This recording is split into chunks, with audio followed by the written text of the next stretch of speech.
Does your story have a great idea, but the beginning feels slow? Or maybe the middle just sags and you find yourself writing scenes that don't really go anywhere? It's one of the most common problems writers face, and it's incredibly frustrating. If you're new to this channel, my name is Jason Hamilton. I'm someone who's been spending years of my life studying storycraft. I've learned that this is almost always a structural problem, not an idea problem, and that's why today we're looking at a framework designed specifically to solve this. James Scott Bell's A Disturbance and Two Doorways.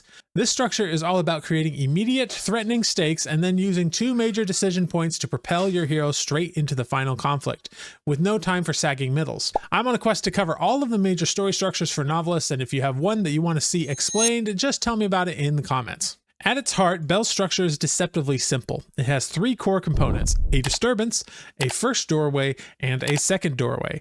Think of them as three explosions that propel your character through the story, but understanding what makes each one work is the key to unlocking its power. So let's start with pillar number one, the disturbance. The disturbance is not just an inciting incident, it's the moment the protagonist's world is ruptured by a genuine, credible threat. Bell's philosophy is that every great story is about a character fighting some form of death.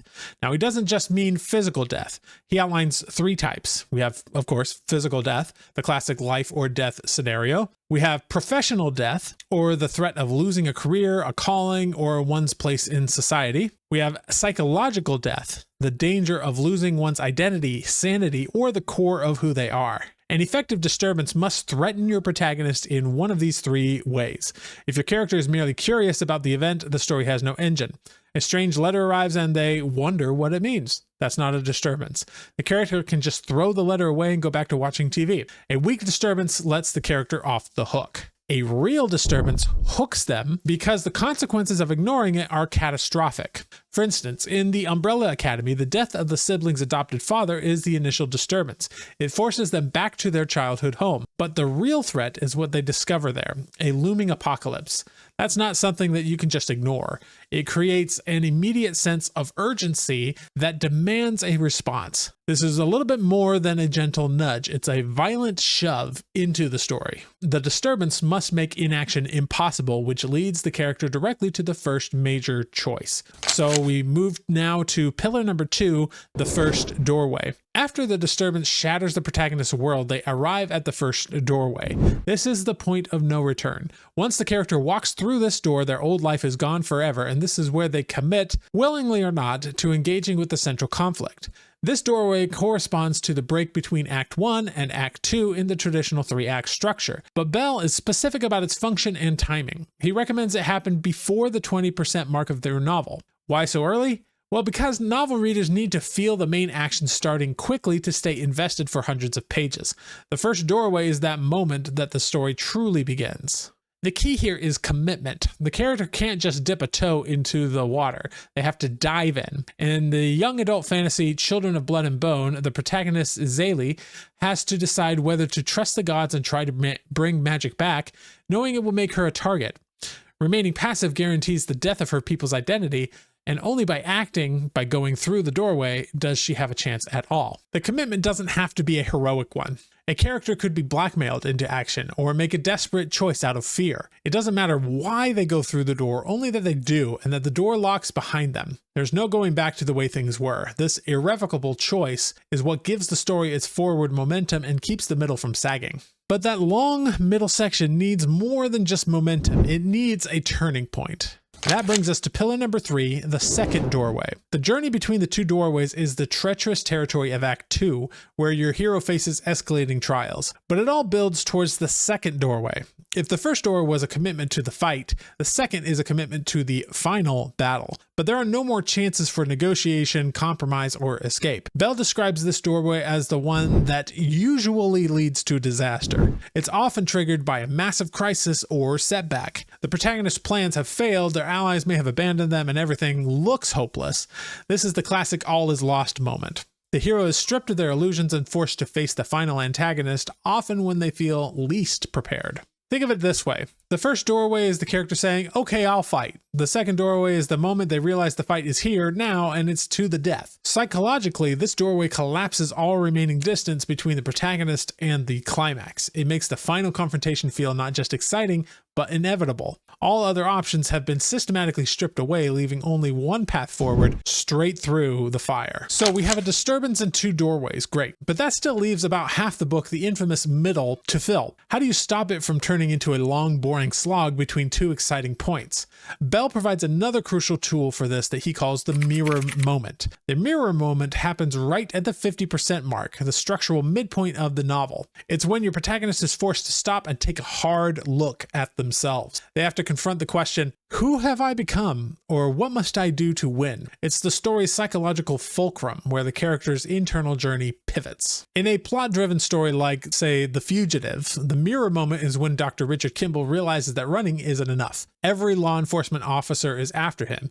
To survive, he has to stop being the hunted and become the hunter, actively seeking the truth to clear his name. In a character-driven story like Casablanca, it's Rick's internal crisis when Ilsa walks back into his life. He has to look at the cynical, isolated man he's become and decide if that's who he's going to remain or if he can become the man who is capable of sacrifice again.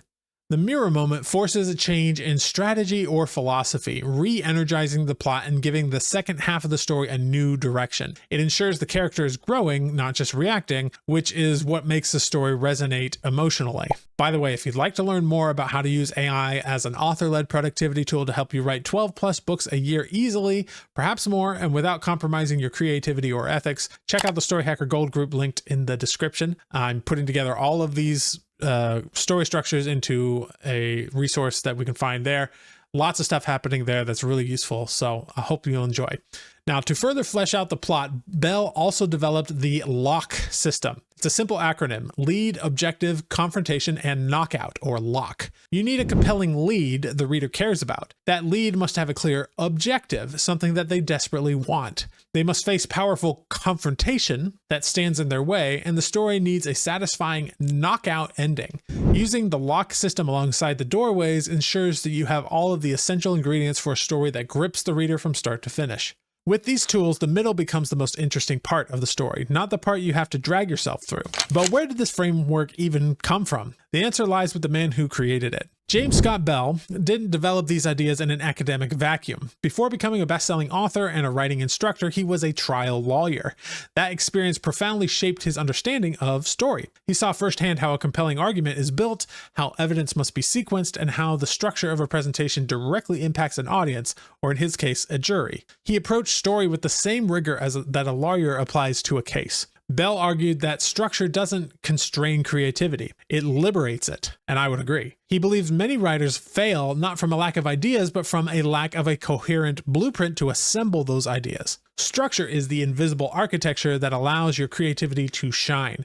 It frees you from worrying about what happens next on a grand scale so you can focus on character, dialogue, and theme. So how does Bell's methods stack up against the other structures we talk about on this channel? The most common is the 3-act structure, of course. Bell's framework isn't a replacement for it. It's more of a high-octane refinement of it. The disturbance is more of a forceful version of the inciting incident. The first doorway is the transition from Act 1 to Act 2, and the second doorway is the transition into Act 3. The difference is the emphasis on threat, commitment, and irreversibility. It sharpens the key turning points into something more potent. Compared to something more detailed like Joseph Campbell's hero's journey with its 12 stages, at least 12 in the modern usage of it, Bell's framework is more streamlined and conflict focused. It's less concerned with archetypes like mentors and more concerned with the raw mechanics of momentum. It's a lean, efficient system designed for one thing: driving a story forward relentlessly. It's a tool, and like any good tool, its power is in its focused application. Learning these structures is one of the most powerful things you can do to level up your writing. But theory is one thing, putting it into practice is another. If you're serious about finishing your book and building a career as an author, I want to invite you to join my private community, Story Hackers. Inside, you'll get access to my entire process to go from a blank page to a finished book in your hands. We cover everything, including plotting, writing, and all the tools you need to market your work effectively. We also explore how you can use AI to enhance your process and boost your productivity, all without diminishing your creativity or compromising your ethics.